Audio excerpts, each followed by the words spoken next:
Welcome back to the Daily Drum on WHUR and Sirius XM Channel 141. This is the Insight segment. I'm Harold Fisher. Tonight, we have major issues to discuss. There's America's latest mass shooting in Dallas, Texas, the looming threat of a government shutdown on Capitol Hill, and the tragic case of recent hangings in Mississippi. These are all critical issues demanding attention.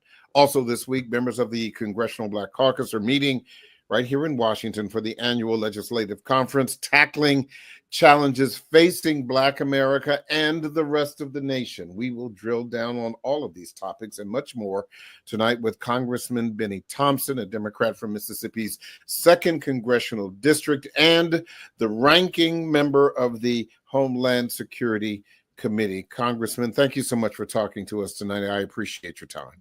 Thank you so much. I'm glad we made it work. No problem. Let me first get to the news of today. As you know, there's been another mass shooting, this time at an ICE facility in Dallas, Texas. We know the investigation is still ongoing, but I did want to give you an opportunity to speak on what the FBI is calling another targeted attack. Well, I think this is more or less what has become the order of the day. Whether it's Utah, whether it's Minnesota, whether it's other parts of the country. And what we have in this country with the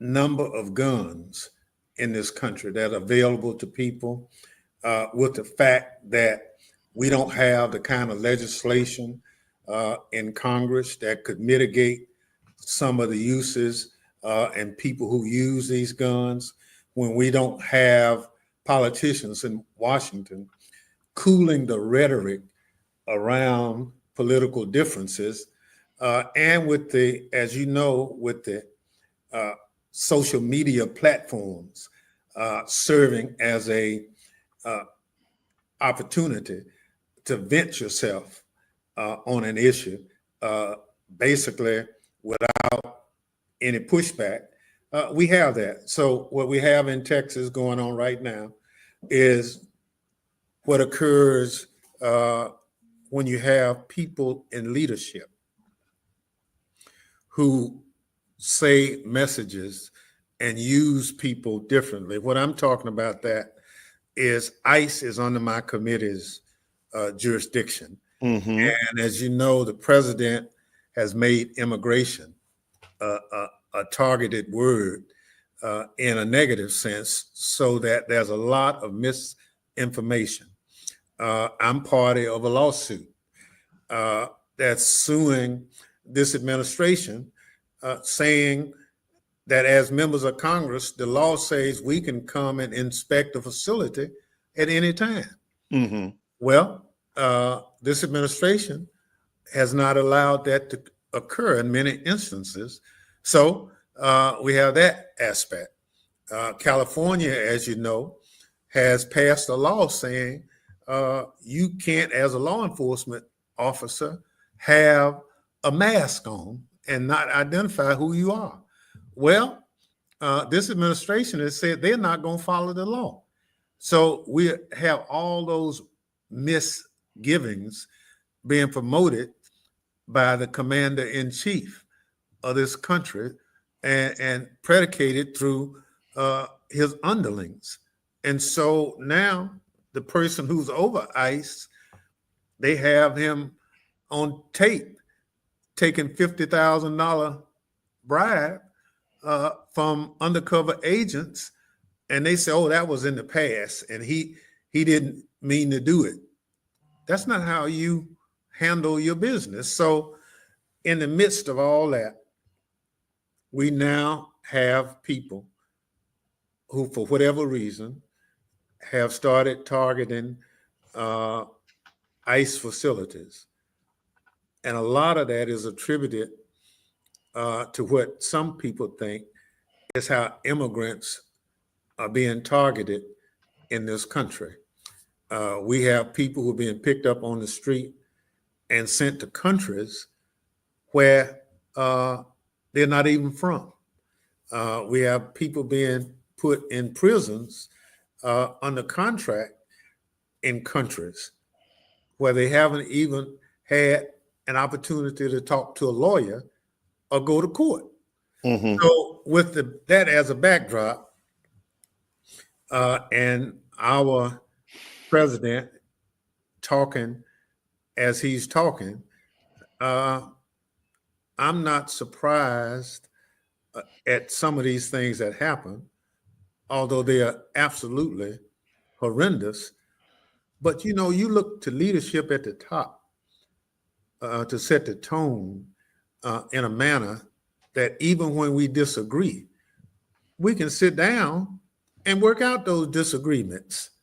But when you have a commander-in-chief who says at a funeral or at a ceremony of someone who was shot by one of these individuals who didn't like the person speaking, and in the midst of that, he talks about, well, I'm not like that. I'm just not like that. I'm going to do people the way I think it ought to happen. I'm not going to treat them good.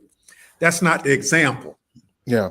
If I may, Congressman, because I don't have as much time as I thought I originally have, and I have so many questions. If I did want to speak about or ask you about something that you mentioned today, to your point about rhetoric.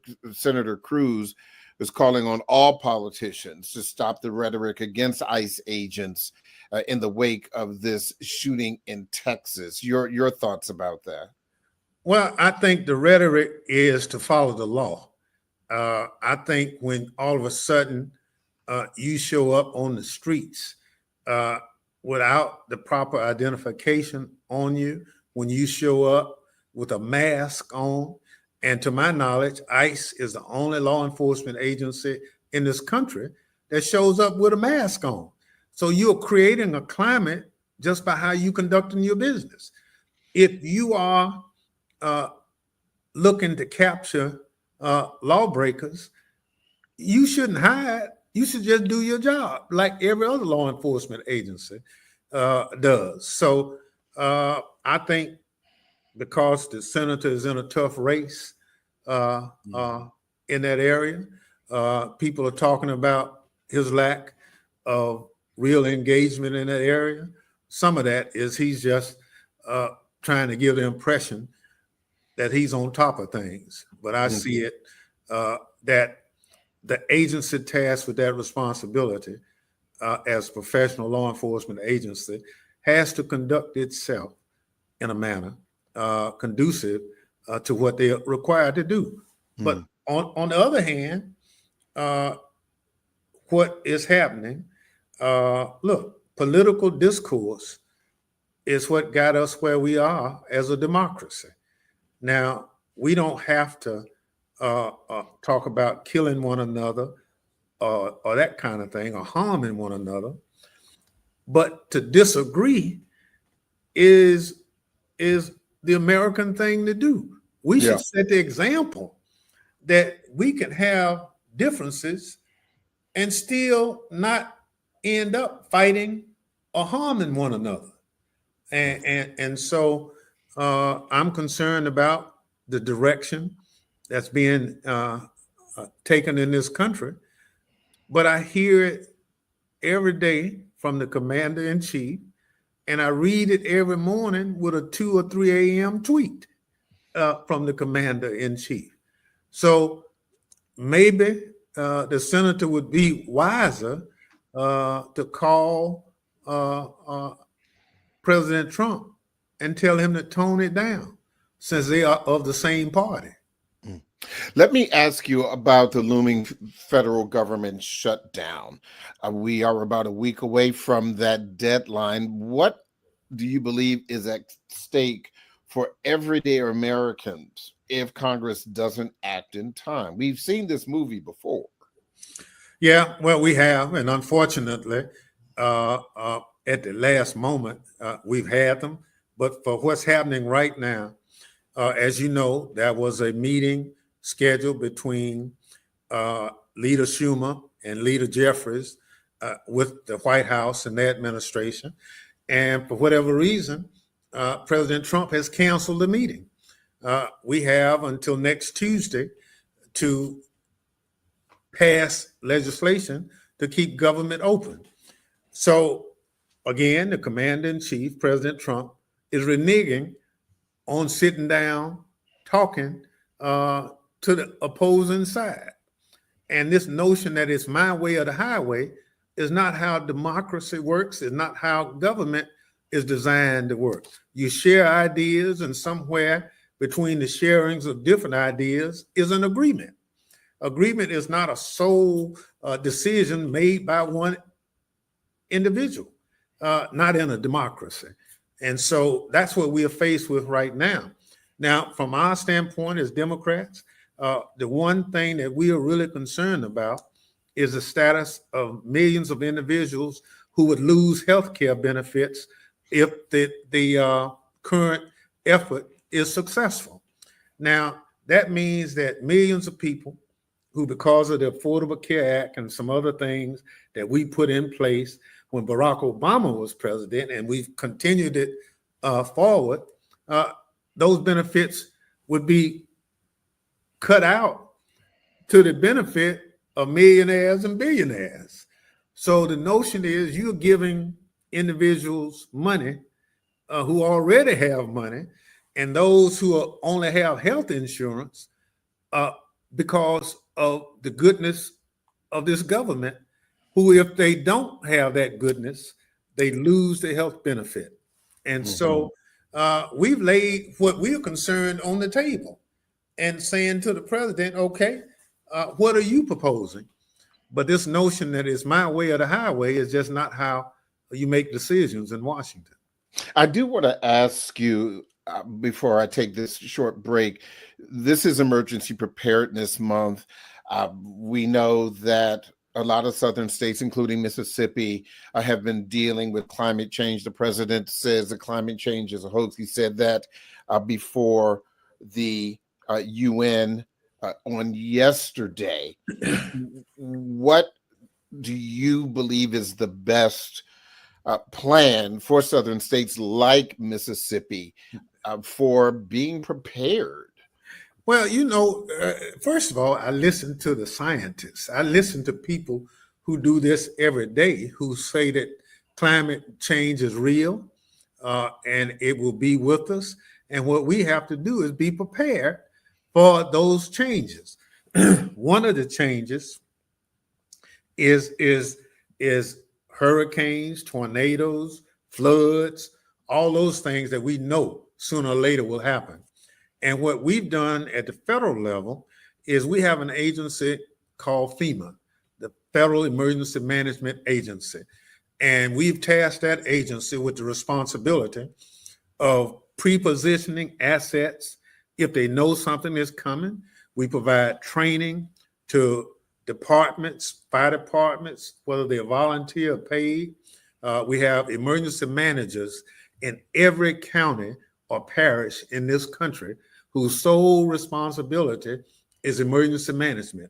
In addition to that, areas say that we know are flood prone.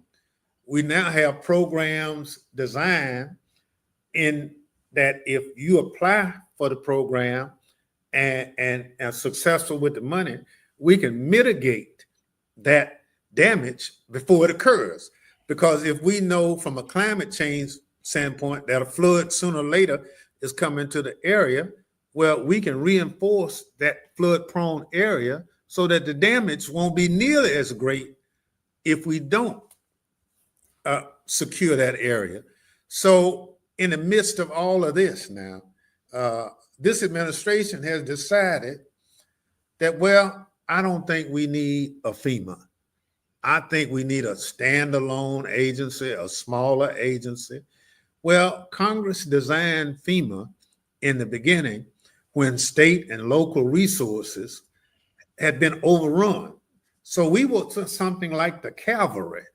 That means that, when Katrina hit my area, it was FEMA that came to the rescue those people we saw walking in the water in the 9th Ward. We saw those individuals who the only place they could go was the Superdome, all those areas. Then it was FEMA who came to the rescue. But additionally, 20 years later, we've now made those communities whole with the help of FEMA money. So now Hold that point, Congressman. I need to just take a very quick break. We want to remind our listeners that you can hear this and every edition of the Daily Drum Insight segment via podcast on WHUR.com. The original Quiet Storm with Raheem Devon is coming up next on WHUR-FM. This conversation continues on Sirius XM, channel 141 and 96.3 HD2 in just a few seconds. Welcome back to the Daily Drum on WHUR on Sirius. Welcome back to the Daily Drum on Sirius XM, channel 141. I'm Harold Fisher. We continue our conversation with Congressman Benny Thompson, Democrat from Mississippi's 2nd Congressional District and the ranking member of the Homeland Security Committee. Congressman, finish your point about FEMA. Well, as I said, FEMA has been the backstop for every major disaster in this country. This administration, all of a sudden, in trying to do away with it, we've lost 2,000 employees full-time in the agency that we haven't replaced. Now, I can assure you, every year, we will have floods, we'll have wildfires, we'll have hurricanes, we'll have other disasters where FEMA would be called and tasked with that responsibility. Now, this administration ostensibly is trying to say we don't need FEMA, but they haven't really offered a replacement for it. So I'm worried about it because there are a lot of communities, like the district I represent, that's very vulnerable. The majority of our first responders in my district are volunteer. We don't have many paid fire departments in rural America. So we depend on people who go to work every day, but it's not at a fire department. It's not at an emergency management agency. It's not at a hospital. You know, it might be at a plant. It might be at a hardware store. But when the alarm goes, they take that hat off and become a first responder. Those individuals and communities need help. Under this proposal that's happening under the Trump administration, that would be left to state and locals. And God forbid, we can't handle it. And so we're pushing back on this notion that we can cut staff, we can cut programs, and everybody will be fine. That's not true. I want to talk about voting, civil rights, and representation.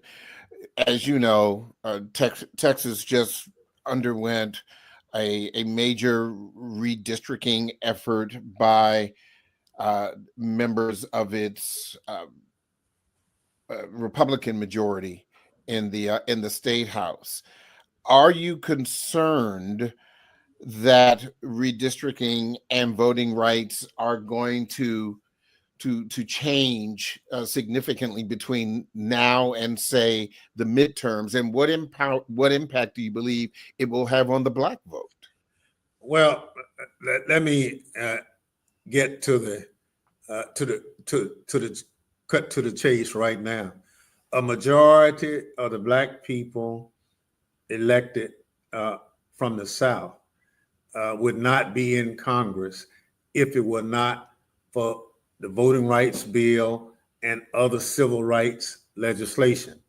This administration is trying to cut all that out, which means that we'll have to go back and be at the mercy of state governments that didn't want us to run for public office in the first place, because it took a federal government to make the state and local governments to do what every other part of the country was doing. That means allow people not only to register and vote, but also run for public office. So what we're seeing right now with this administration is they're doing away with anything that they identify as diversity, equity, or inclusion, which they've kind of put everything under that tent. So they are saying, like with redistricting in Texas, we're just trying to make sure Republicans get elected. Well, you normally, as you and your listeners know, we do redistricting after every census, every 10 years. Now you want to do it every 5 years because it's about being in charge. And so Texas does its redistricting at the direction of the president. Well, California says, well, if you're going to do redistricting to try to elect Republicans, we're going to do redistricting and elect Democrats. And guess what happens?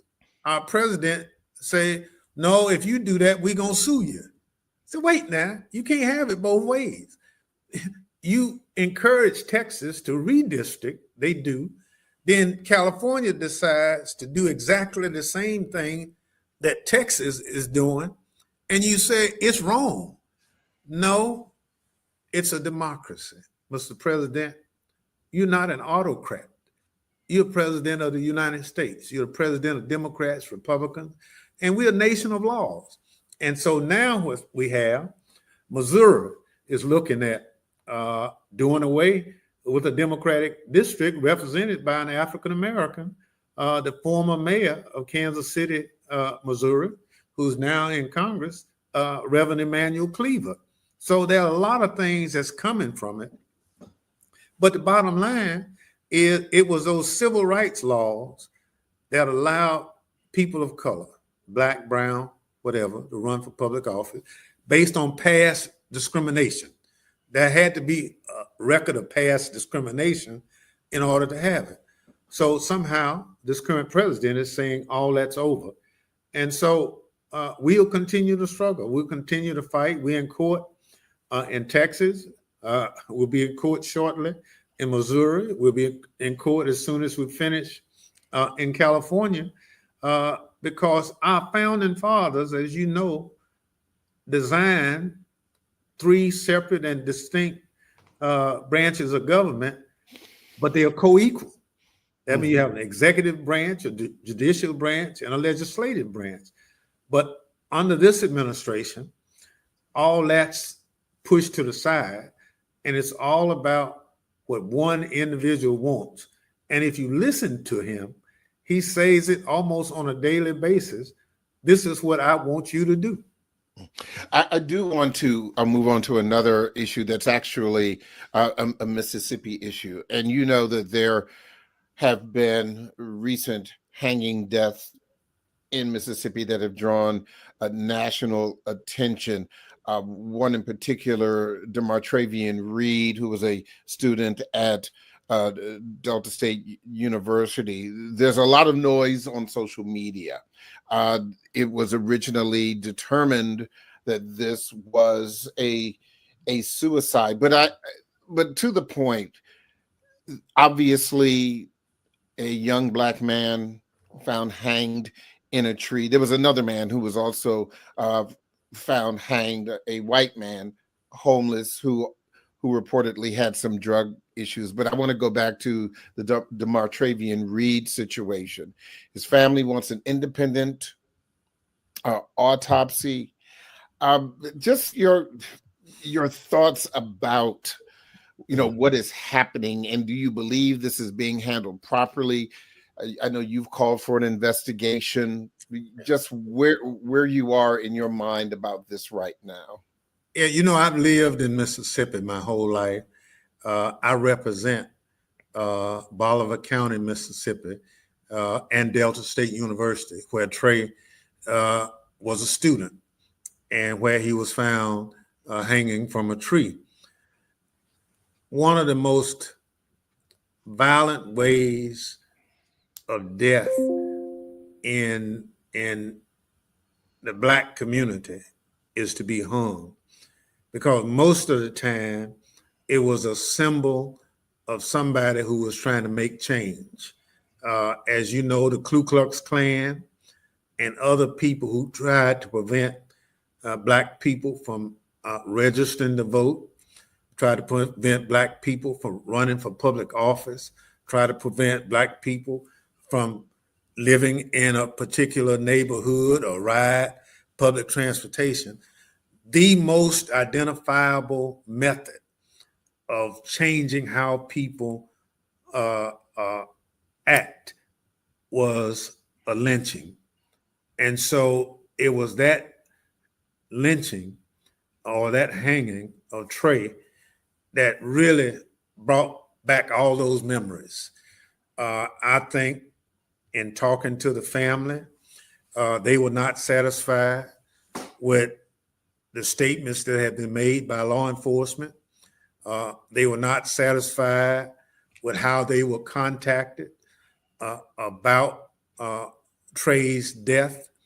And so what we have is a family that's hurt, but they're also looking for answers. And so in my conversation, we agreed to have federal authorities look at the process to see whether or not the standards for investigations were met.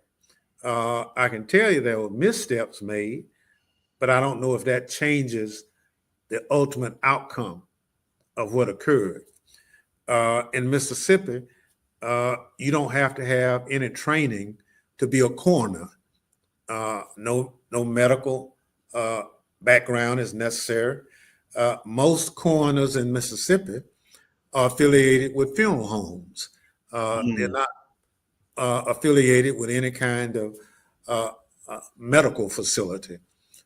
And so within a matter of a couple of hours, a deputy coroner had already said, well, there's nothing to this, that kind of thing. Well, that's highly unusual. You can't investigate a situation that quick and come up with that answer. So that was one of the missteps. Another misstep that was made is a grandmother was shown a text from Trey to a young lady, but they would not show her the video from the hanging. So because they told her that the video was part of an investigation. Well, if the video is part of the investigation, then you would assume that a text from Trey to anybody was also part of that investigation. So it's some of the things that happened that occurred in investigation that warrants further review. Colin Kaepernick, as you know, has agreed to pay for the private autopsy of the young man, and we thank him for that.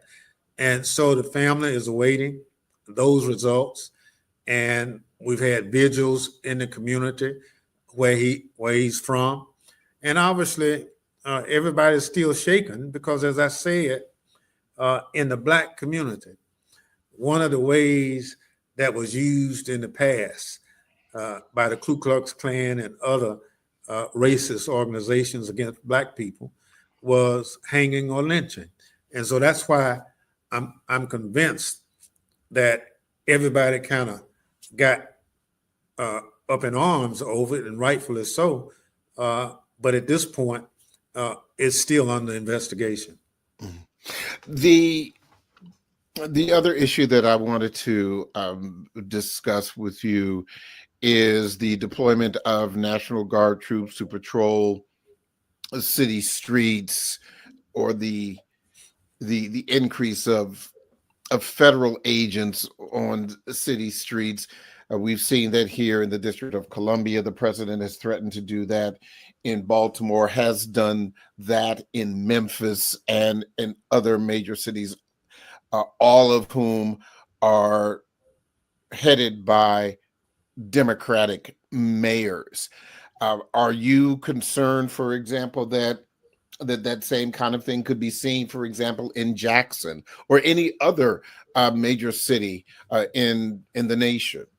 Well, I'm glad you mentioned that. The mayor of Jackson just left my office before I got on the recording. He mentioned that.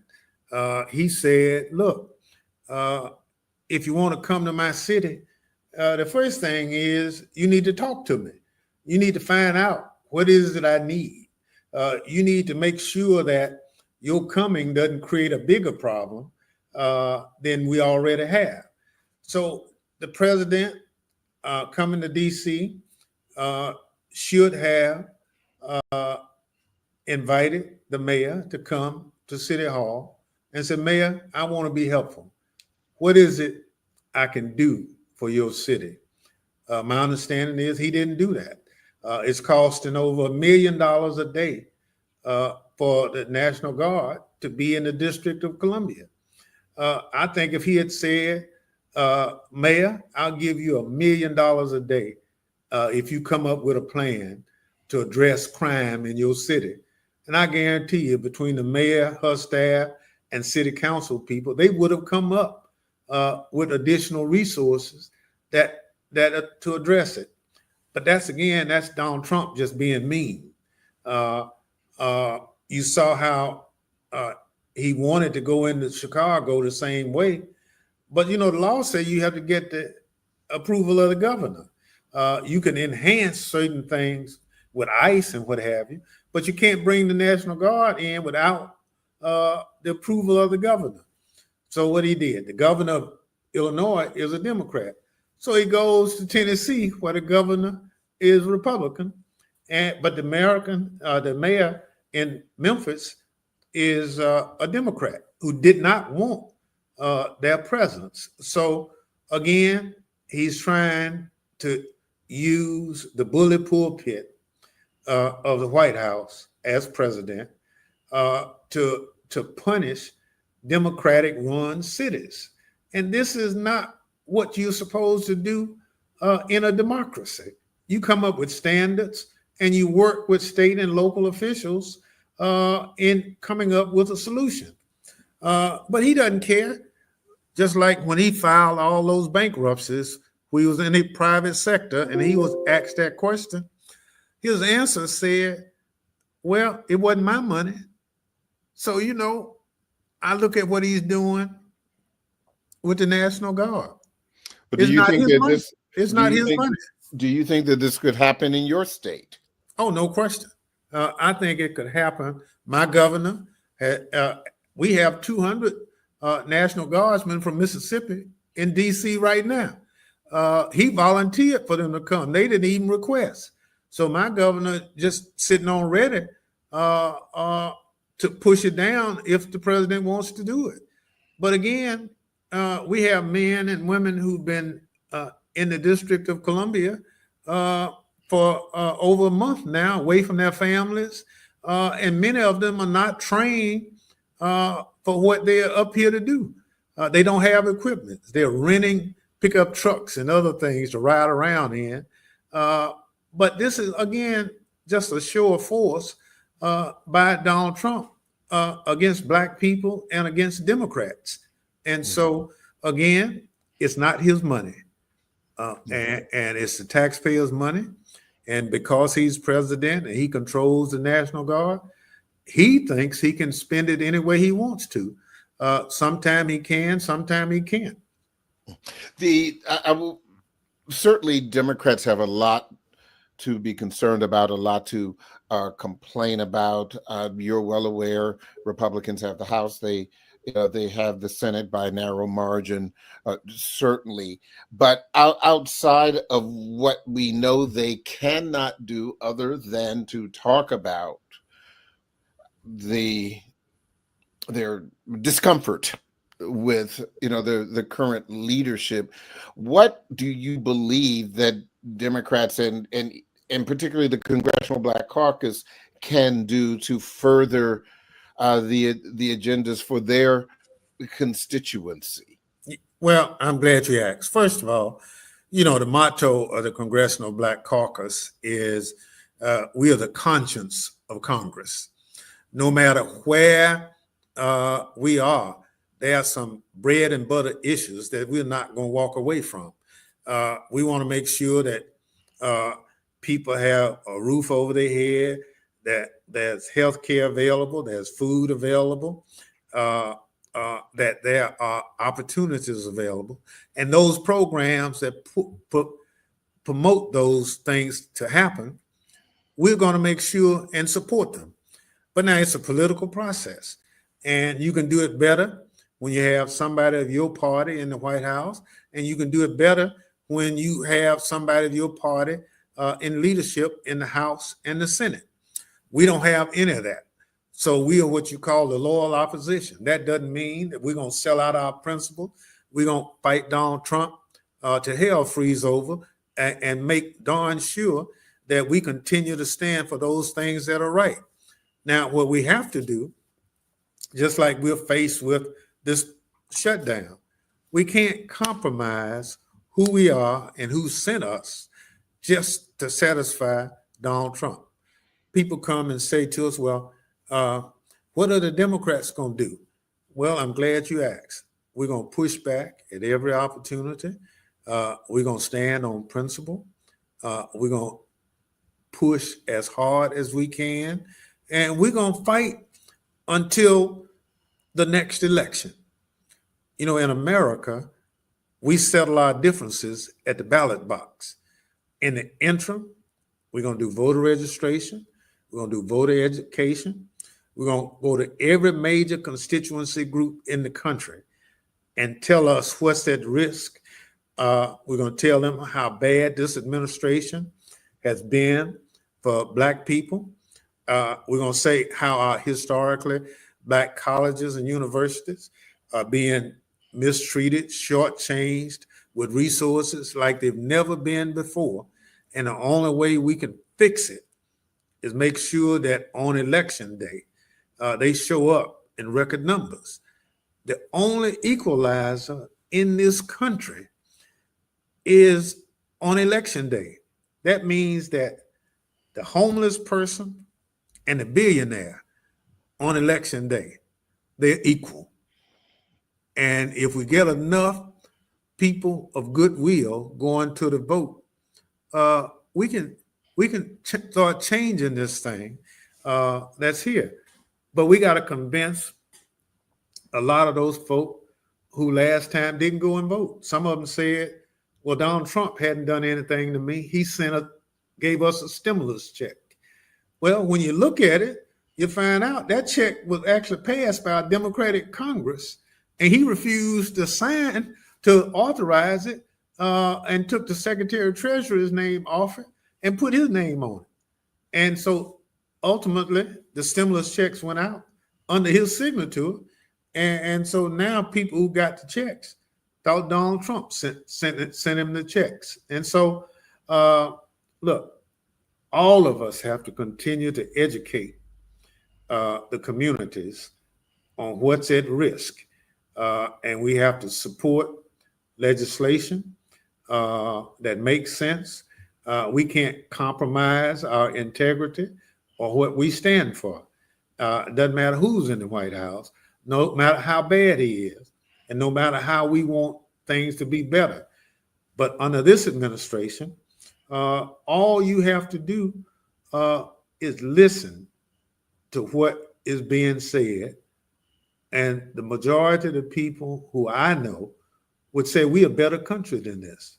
Well, but to your point, and this will be my kind of final question for you, with the Congressional Black Caucus meeting this week for the annual legislative meeting, and you said the CBC is the conscience of